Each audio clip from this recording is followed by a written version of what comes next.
In the wake of Zubeen Garg's tragic drowning in Singapore, the Assam government has taken strict measures against Shyam Kanu Mahanta, the main organizer of the North East India Festival, where the incident exactly occurred.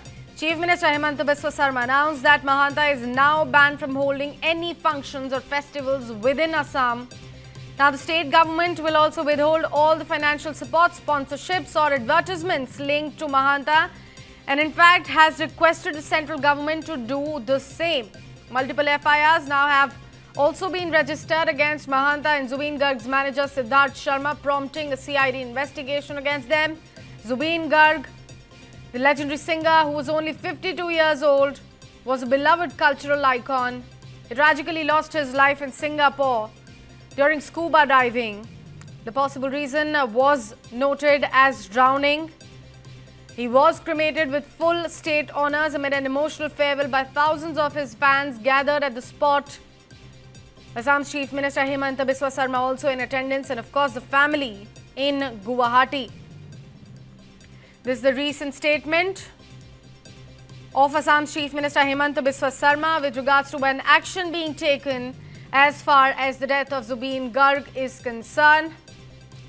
Post the tragic drowning of the legendary singer in Singapore, the Assam government has now taken a strict action against Shyam Kanu Mahanta, the main organizer of the North East India Festival, for which Zubeen was in Singapore for 2 days to perform at that festival,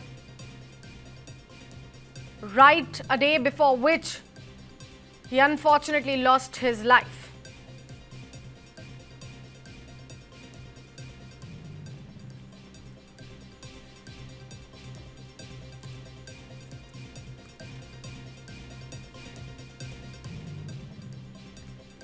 That's the big breaking news of the hour coming in with regards to the investigation and action also. As far as the death of Zubeen Garg is concerned, Chief Minister of Assam Himanta Biswa Sarma has now announced that Mahanta is now being banned from holding any functions or in fact festivals within Assam. The state government is also going to withhold all kind of financial support, the sponsorships or advertisements which are linked to Mahanta, and has also requested the central government to do exactly the same.